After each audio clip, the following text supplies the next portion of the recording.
Big Boy's Neighborhood. Boy. It is a pleasure to have this man. man back in the neighborhood, ladies and gentlemen. I remember our first sit down with you. You came in with Rashad Evans. Yeah, man. And you were, you know, as far as the introduction, you know what I'm saying? We seen you in the competition, fighting. You came with Rashad. He was microphone one. You were just kind of playing. I was a hype man. Yeah, playing your position. Now you walk in as welterweight champion, UFC welterweight champion, man. Kamaru Usman is in the neighborhood. Welcome back to the neighborhood, bro. Thank you, thank you. Like you said, you know, when I came up, I was the hype man. You know the rapper on stage, and you got the hype man that say one or two words to pump the crowd up. Yeah. We here, baby. Man, but you know what, Usman? You put the work in, bro. Yeah, absolutely. And that was one thing about coming up here with guys like Rashad Evans. I mean, that's big brother. Yeah. You know, a guy that's done everything. And being able to come with a guy like that, you start to kind of see the blueprint and how it's laid out, you know, the path that you should take and what not to do to get to the top. And I was able to follow that path. And one of those things when I was up here in April 2015 is I remember walking out of here and I said, you know what? I'm going to come back one day and I'm going to be in that chair. Did you really think and say that? Absolutely. Because when you walked out of here, I told Lou, I said, hey, man, dude is dope. I was like, we'll never see him again. I was like, man, you know, I almost didn't come back up here. You know, I was like, I don't know if I'm too big for them yet or not. Damn. He was like, yeah, I'll do a call in. Yeah, I'll do a call in, man. But first off, we gotta say, man, congratulations, bro. And for one, congrats for everybody. And when you, thank you. You know what I'm saying? And not just us in here. You fought for many people. You know what I'm saying? But when we had you in the neighborhood, then you get this kind of investment where every time you fought, I always peeped you out. You know what I'm saying? And you always look at somebody like, man, they're fighting towards something. They're fighting towards something. And then when I saw that you and Covington were going to fight, and I saw the path that he took with, you know, being so disrespectful, not just being a Trump supporter, but really wearing all that bull stuff on his sleeve, being so disrespectful, bro. You know what I'm saying? Like, when it was announced and you guys started talking in the promo, did it start to get worse than what you imagined? It did. It got pretty bad. But the thing about me was trying to remember what I was doing and not getting lost in the shuffle of everything. Because when you have a buildup like that and you have a character like that who is doing everything possible to try to, you know, pull you out of your character, so by the time you step into that octagon, you're not your normal self anymore. You're not thinking as clearly as you should be thinking. And you're just fighting at that point. And you're not necessarily competing. And so I try to, you know, kind of block all that out, even though I know like the weight of the world was on my shoulders. Oh, man. I went to, I think, maybe about 5 different countries before that fight. And every country, I was in a mall in Saudi, not Saudi, in Abu Dhabi. And random people run up, man, I can't wait for you to kill this guy. Yeah, man. You know, I would be in Dominican Republic. He would disrespect not just black and brown immigrants, just everything. You know, do you think that he was selling a fight, or do you feel like he is racist, or he like, because you can't act that well. No. See, there's a fine line between selling a fight and actually it being part of you. That's like saying someone is telling a story, but the story has no mixture into their life at all. You know, that's not the case. Like at some point, part of you is gonna come into that. You know, you can't naturally do that. I mean, he ain't that good of an actor. You know, you can't naturally be that far left and not partially be part that be part of you. That's true. When you say like everywhere you went, people were like, man, get this guy. Everywhere. I mean, Dominican Republic, they can't even speak English, but somehow you will kill this guy, please. Hey man, how do you take all that pressure? You know what I'm saying? Already fighting for a belt, top dog, as far as, you know, main event. There's so many things we don't understand about being under those lights. And then you're fighting for countries, nationalities, religion, for your own destiny and will. Like, how do you compartmentalize all that? You know, that's a really, really good question, because I made it a point at some time, and going back to something that Rashad told me early on was that you know, you gotta have to be friends with this.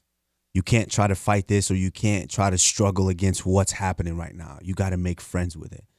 And at that point, to where I'd go somewhere and people would, tell me, I'm taking on all this energy from everybody. I'm carrying all their energy. We need you to kill this guy. You have to kill this guy. You have to do this. You have to.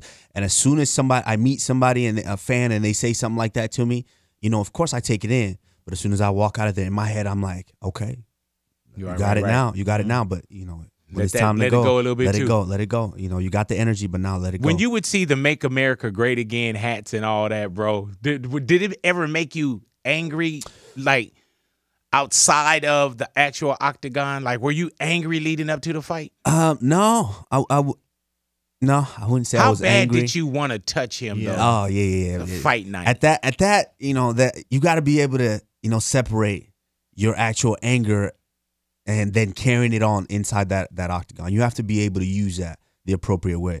So by the time I got in there, I knew when I touched him, he was gonna feel me.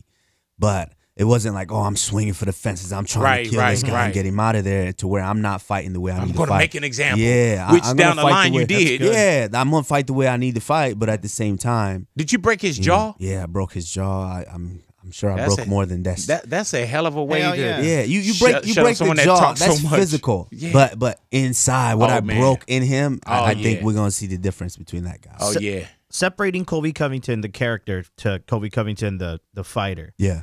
What did you notice inside the ring as a fighter? Was he competitive? Was was he a hard fighter? He's like good. I think he has talent, man. He's it's just his talented. persona and everything he takes on is what kills me from disliking him, obviously. He's extremely talented, but that's the thing too, is there's a lot of talented guys in the UFC. He was extremely talented, but nobody really cared. And so what he felt like he had to do was be this guy. Yeah, he was almost WWE. Yeah, to where even though he might have been a little, if you want to call him racist or you want to call him, he might have been a little that on the inside, but it wasn't as brash and as out there as he was like, you know what? I'm going to turn this up so I can get some attention. Basically clout chasing. That's what a lot of guys do. There's another guy right now that's kind of doing the same thing, but not to that scale. But, he's doing it on a different level, but he's getting there. But yeah, Kobe is extremely talented. I mean, by far, he's the second best guy in the weight division. I mean, we know as opposed to Woodley. What? As opposed to Woodley. Yeah, I think if that fight happened, I think he can beat Woodley. Wow. I mean, because of course I fought him different than I fought Woodley. Right. But at the same time, his competitive drive and his edge, I think it's a little more than Woodley, especially the Woodley that I fought. Why you don't think he did the interview after? Oh, well, one, his jaw was broken. So pretty much. That was a stupid ass question. I mean, come on now. If you talk as much, when you talk as much stuff as he talked, and then you go out there and get your jaw broke, and then he knows, like only me and him know what I broke inside of him. Yeah. And so when you know that's been broke, it's very hard. Some guys can't stand there in defeat. Has he talked to you since? Have y'all no paths across? Oh yeah, but you're on a winning tour. It's a whole different shit. I'm tripping, man. Press tour, bro. There's no loser press tour. I'm tripping, man. Like, So you go interview him. So how was it when you got your jaw broke? Yeah, you know what I'm saying? He's standing there with nothing on his shoulder. Oh my god, he got his carpal tunnel because of this.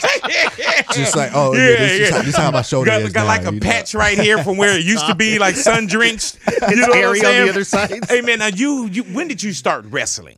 I started wrestling in high school. Okay, now you're a high school wrestler. Did you just see this story with the high school wrestler that got suplexed and the dad ran out and attacked his opponent? No. Oh man, gosh, it was like North Carolina, where he slammed his son and Pops immediately lost it, man. Well, was his son okay? Was he his hurt? son? He was okay? He pushed up, but he was still kind of on his knees. Yeah. But Pops was right to it. Let me see him get. Boom. Okay. Nothing wrong with that. Oh yeah, that's a little too much. Right. Like you can't a little too much on Pops. I suplexed the dad too. Yeah, like, see what I'm saying? Man. Now why you got your son wrestling if you can't handle it? Right. Yes. Him getting dropped, because this is what we do in wrestling. Why did you get into wrestling? Actually, I was playing football, so when we came over, obviously we're from Nigeria. Yes, sir. And growing up, I wasn't the biggest, but I was normal size with everybody. And in middle school, I was okay. You know, I kind of had some speed on me, so I could get around the edge. I was a running back, so I can get around the edge on guys. But then you get to high school, and I'm in Texas. So everybody grew. Say less. Hell yeah. Everybody grew. I'm the same size. So I'm about 4'9", 4'10". Yeah. You know, about 103 pounds soaking wet. So these dudes is college size now in Texas. Man. So running around that edge don't work no more. So I'm trying to come up the middle, and I'm getting hit. I'm getting, you know, now I'm on B team. Right, yeah. Now I'm not getting enough as much playing time on the B team. I'm like, I gotta do something else. But the assistant football coach was also the assistant wrestling coach, who was a college wrestler. His dad was a collegiate coach. And so he was a really, really good wrestler, John Mance. And so he kept saying, why don't you come in and try wrestling?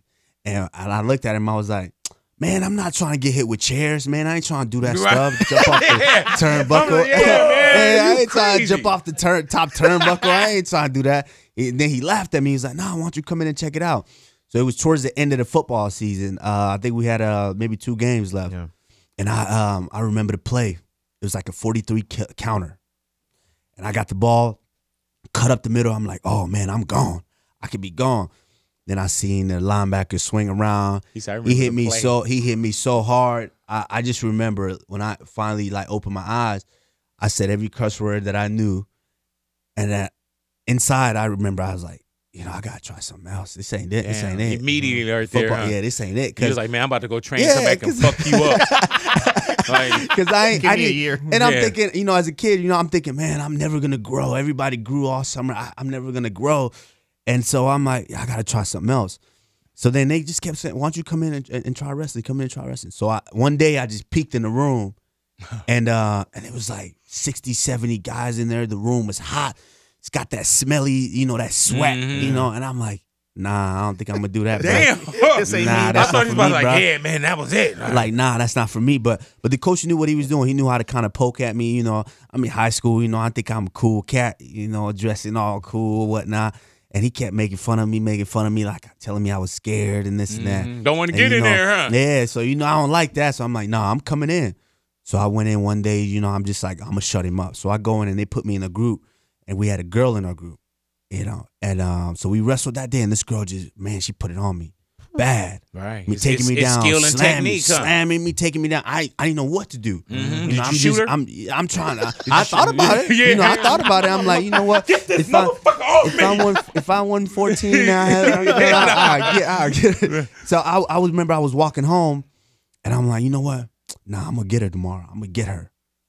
And so something inside me was like, no, you're gonna get her tomorrow. I wasn't necessarily even worried about, man, I got my butt kicked all week. Right. So I'm like, I'm going to get her tomorrow. So I went back. She whooped me again. Right. But then now I'm walking on, like, I'm going to get her tomorrow. I went, so basically that was my train of thought, my thought process. I'm going to get her, I'm going to get her, I'm going to get her. Next thing you know, I've been in there for over a month now. And we wrestling one day, wrestling, and I just hit her and something. Boom. I was like, oh, I learned to move. Yeah. I learned something. So now I'm hyped. I'm walking home. I'm hyped that day. I'm like, oh, I learned a new move. I'm finna hit everybody with this. I would have stopped. And then it was like, so now I'm like, you know what? Now I learned a new move. I'm gonna keep going in there. I'm gonna keep learning this move. Next thing you know, I just kept coming. And I slowly got better and better. And then that right there just attested to what hard work it was. And had you always been a martial artist? No. Like, how do you go from the ground and wrestling to martial arts? What was your first discipline in martial arts? You know, everybody loved watching boxing. Like at that point, Tyson killing the game. Everybody loved that. So I'm like, man, I always loved boxing, you know, but I just kept wrestling. Wrestling was my ticket. And I kept wrestled through high school, wrestled through college. And then I was living and training at the Olympic Training Center. And I was dating a boxer. Damn. And then she was beating you up for a month. I mean, like, man, you can't find a break with these women. We had some disagreements. Hell yeah. You gonna put me out there like that, big boy? No, so I'm thinking, you know, I got more and more into it. And at this point, I had seen MMA, and I said, you know what, that's something that I might be interested in. But I was still kind of scared a little bit because it's not wrestling. Wrestling is controlled. You know, it's still, you can kind of control what's going on. But in MMA, these dudes is kicking, these dudes is kneeing. Yeah, man, you don't know what's coming. You don't know what's coming. So I was a little kind of scared of it. But my girl was a boxer. I'm like, you know what? Maybe I should just box then. maybe I should switch and I should start boxing. And so 2012 was coming to a close, and it looked like I wasn't going to make the Olympic team for wrestling. And I'm like, you know what? I'm going to do something else. Maybe I should go box. But then I would have to start from scratch. Yeah, man. And my girl at that time had been boxing for maybe 6-7 years. And I'm like, damn, it's going to take me that long to get back here. Right. And then I'm just going to throw away this whole skill. I didn't spend 12 years learning how to wrestle. Nah, you know what? What can allow me to put it all together? Oh, I can go into MMA, so I can still do that too.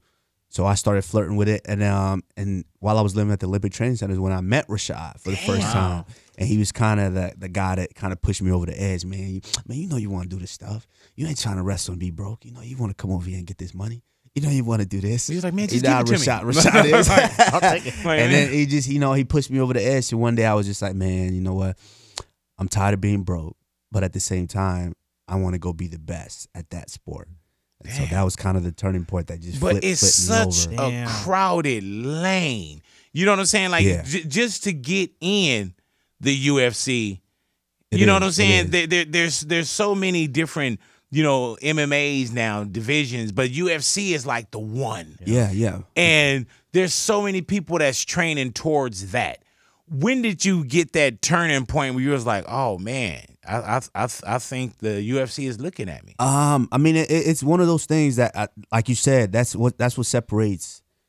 There's so many other different stuff out there, different promotions. There's so many people. Because before the Ultimate Fighter, you already knew Rashad? Yeah, I knew Rashad before that, and so I was like, I'd already made a decision that I'm gonna do that. I'm gonna be the best at that. And that's what separates some guys, the champions from the guys who just do it. Deal and dabble. Like there's no plan B. Plan B is make plan A work. Right. Hell yeah. So I was in it. I was fully into it. And getting close to that Ultimate Fighter, I knew already, like they was looking at me. But you go into the Ultimate Fighter and everybody is fighting extra because everybody want that slot. Everybody want that dream. Yeah. You know what I'm saying? And it's really damn near, if it's not fight or really go home, it's fight and take a lot of steps back. Oh yeah. You know what I'm saying? Big time.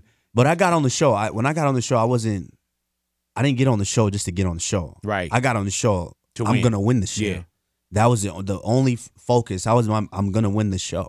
So that's just kind of how I've been thinking. When I got into the sport, I'm going to become champion. It might not be tomorrow. It might not be next month or next year, but I'm going to be champion. And that's just how my mind worked. And so when I got into, the sport, they threw me in the deep end right away. I was in the room with Rashad Evans getting beat up by him. And can you imagine, and at that point, I was living with Rashad. So I'm living with Rashad down there in South Florida. And I gotta go by punching and I gotta go train with this dude. And I remember it was one day, and I never forget this. It was one day Rashad was on the road. He, doing all these shows, working. He was gone for almost like a month, in and out. He wasn't really training, and I'm training every day, twice a day. And so I'm thinking, I'm like, man, I see him. He traveling, doing all this shit. When he come back, I'm gonna put it on him. Yeah, I'm gonna let his game a little bit. I'm gonna let him know, like, bro, I'm gonna put it on you. I've been training like a good year and a half now. I'm gonna get him. And so I remember he came in, one night like late, and he texted me. I was already in the room. I was in the room down the hall sleeping, and he was in his room. And he texted me, "You going to practice tomorrow?" I was like, "Yeah." And so I used to always have to walk down the hall and wake him up and take him to practice. So I go in, I wake him up, and I take him to practice, and it happens to be sparring day. And I'm like, man, this is it. I'm going to put it on his ass. I'm going to put it on his ass. Master student. So, exactly. So I'm like, all right, I got him. So we get to practice, and he really, he's still talking, and I'm doing my routine. I'm warming up, and in my mind, I'm preparing for what's about to go down. Like you already know, like I'm already. He don't even know you about to try to even challenge. Yeah, you already been at the crib. Like mentally, I'm going to put it on him today. And he's still talking, slowly putting his glove on, didn't really warm up or nothing. So we get that. Exactly. So we start going, and I went with somebody first to really get that warm up, get a good sweat going. And then the next round, I had to go with him, and he's like, "Yeah, come on, let's go." And I'm thinking, this is my shot. I'm finna let him know. Hopefully, I don't embarrass him. Yeah, and it was still my boy. We had a crazy room. We had champions, Vitor Belfort, Alistair Overeem, Tyrone Spahn. We had killers in that room. And so I'm like, okay, I'm going to get him today. So we start going, And right away, you know, he was moving a little faster than I thought he was gonna be moving. So he moving good. So I'm like, nah, it ain't nothing. So I'm swinging, I'm missing. And he's hitting me. I'm like, okay. Wait, hold on, man. Y'all hitting each other? Yeah, we in this. This is sparring. This is like the closest thing to live as possible. So we going, and then quickly I realized, like, you know, he been out the gym for a while, but he's sparking me right now. So he hit me, and now I get to the point where I'm like, does he know we're sparring? Man, is he? Am I late on the ring? Are we friends? He's hitting me. Do he know I crashed his car? Yo, beat me up, take me down. Now he going in fully. Beat me up, taking me down. He probably knew what you were doing too, huh? I'm not. He's just being him. Right. He knee down, holding me down, and I'm the wrestler. I could take everybody down. I can't get one takedown. He's taking me down, beating on me, held me on the wall. He beat me up so bad. You called that girl like, hey, you need to get out of here. We gotta whoop somebody's ass. To where when we had to ride home together. We live in the same place. So you know how you get beat so bad, and at this point he's driving back. I drove to the gym. Right. He's driving back. So it's like a dad just whooped his kid, and now he in the back seat, and you driving him back home. So I'm staring at the window the whole time. Yeah. I'm not even looking at him. I'm just looking at the window the whole time. I'm thinking, man, he just beat me up. And then we get home. I'm in the room down the hall. He's which is close to the living room. He's watching TV, but I'm in my room. I'm not coming out my room. And it's time to eat. Hey, you hungry? You want something to eat? You try to eat? And I'm thinking, don't talk to me, man. Don't talk to me. I hate you. But I felt that for a whole week. Yes, for a whole week. I'm like, man, he put it on. And that was a turning point too. I was like, you know what? I'm not gonna quit this, because that right there would have broke a lot of guys. A lot of guys would be like, oh, this is not for me. I'm not gonna do this sport. But I remember after I was like, man, you know what? That showed me that I still have a long way to go. How crazy is that y'all champion now? You know what I'm saying? Like, he knows about it, and he is amazing at you know, his sport. You know what I'm saying? Yeah. And now to see when you weren't champion, and now he had it, and he's always gonna be a champion. Absolutely. You know what I'm saying? And now he see that you have it. That's got to be crazy. It's an amazing feeling, because you know, he for me, I know in that. Here, yeah, bro. Absolutely. And for me, I feel like, man, I know how, because I have a daughter. I'm like, I know how I feel when my daughter do certain things, and I teach her certain things, and I see her do it. Yeah, like, you got it. Like, man, you feel that, you feel warm on the inside. Like, oh man, you know, I taught him that, and I can only imagine how much joy he feels, because, you know, Rashad was the Ultimate Fighter champion, 2 champion, Right. and I was the Ultimate Fighter champion, Yeah. and he was a UFC champion. And now I'm a UFC champion. Now he's a Hall of Fame. He had to push the bar a little higher. Now he's a Hall of Famer. I'm like, okay, I'm gonna get that one. What's next for you? You know, before we, you know, it's a lot before we get to the Hall of Fame. Like, what's that next move? Have you just had a chance to take it in, like the win, and look at the belt, and, you know, or are you already like, I'm not really one of those who, you know, stop, take it in, you know, go all around with it. Really, no, I'm not really one of those. I'm as soon as that was done, and I changed in the locker room, and I went out, did the media and everything, and I got back to my hotel room, I was already, what's next? Yeah. That's just how my brain works, my mind works. I'm back to the drawing board the next day. And so who is it? Right now, it's a couple of guys, you know, it's one guy right now that's really running his mouth. His name will not be mentioned, because I'm not finna give him no publicity, but he's running his mouth. He's saying, oh, he's a Miami thug, he's a Miami gangster, this and that, you know. I'll say but, George. Masvidal. Who? Masvidal? Oh yeah, that guy. So he talking about he this and he that, but, you know, the one thing that I respected about that guy back in the day, because he'd been in the game for a minute. You know, never really got shot, because he was kind of like a, you know, run-of-the-mill fighter. He'll win some, he'll lose some, he'll win some, he'll lose some. I mean, he got as much losses as almost as I got fights, you know. And so, you know, he never really got that credit. So now he fought a couple of guys that weren't very good, you know, mediocre guys, but had a lot of hype. So he basically went in and stole all that hype, to where now everybody hyped up on him like, oh, man, he's the next guy. He can beat you. But that's life, you know. As soon as I go out there and I defend the belt and I beat somebody up, As soon as I walk out, they already think, the fans and the media's already thinking, oh no, that's the guy that's gonna get you. That's the guy. You know, or that's everybody's the guy that's always gonna get you. picking your defeat. Yeah, they you know always what I'm saying? picking the next like guy.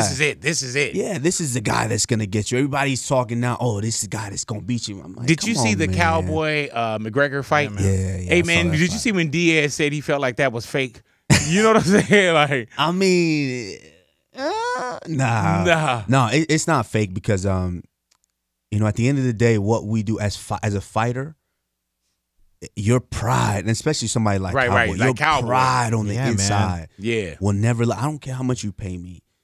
I mean, wait, hold on. $1 billion. I mean, we now we're talking. You put $1 billion. I'll fight you for $1 billion. You put $1 billion in your. I might fight my dad for $1 billion. Yeah, you know what I'm saying. You know, but I definitely fight my dad for $14. That motherfucker. You know what I'm saying? Give me $14. You got to find him first. Yeah, I know. He ain't here. He'll probably show up for the $14. For the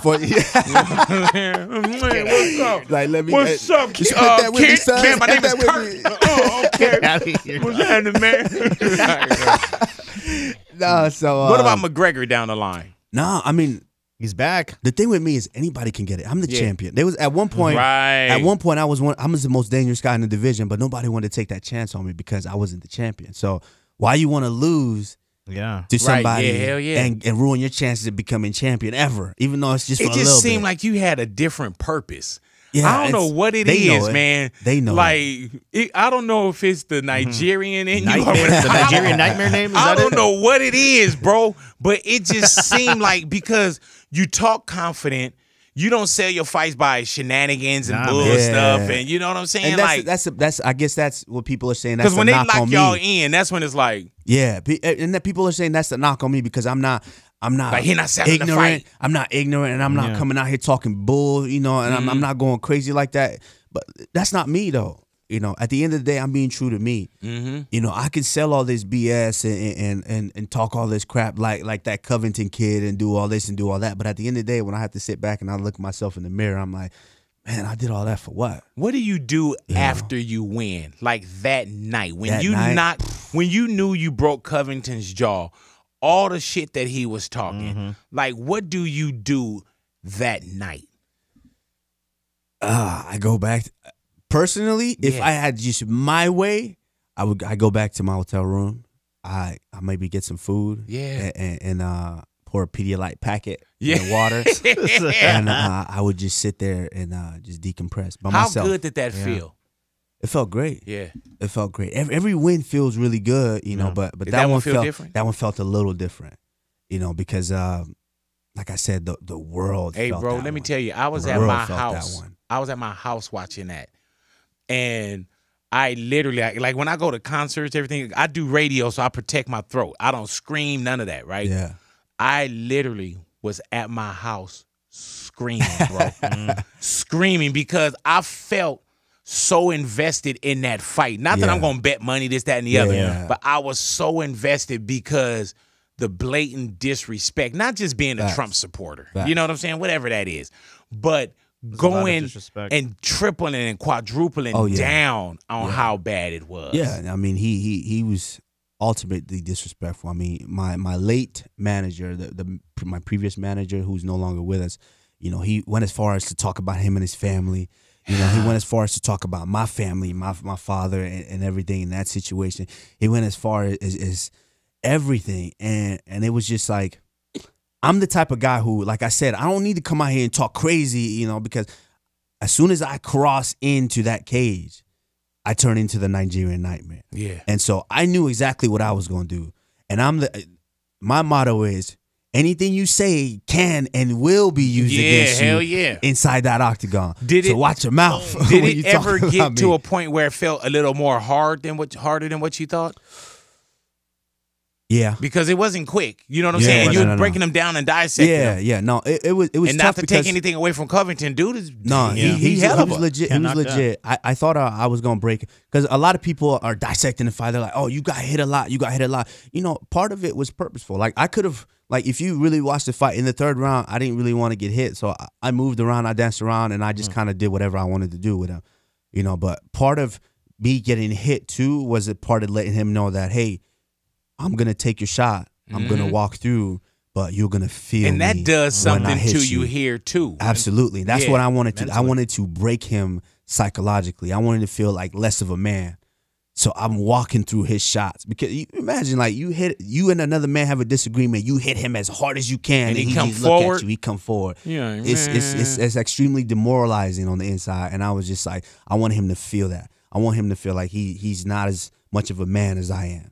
You know, everything you said is now being used against you inside this octagon. So I hit him with the same punch a couple times before that. So in that 5th round, when I'm walking him down, and I seen it, and I pulled, and I put that right. It was, I just wanted to make it a cannon Could you right through feel his it? face. Yeah, I felt, as soon as I hit him, it was. You don't feel the good punches. I just threw it, boom, straight down. It was like a javelin right to the face.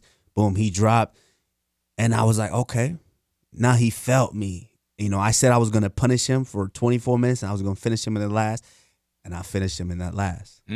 Man, You said it, man. We showing the hell did. Hell yeah. Man, but great, bro, and continue to check Yeah, in with man. us, man. Oh, absolutely, Continue to check in with us. How's Rashad doing? Rashad's doing good, man. Man, He's retired from the game, but a fighter like him, retired from the sport but didn't retire when he necessarily wanted to.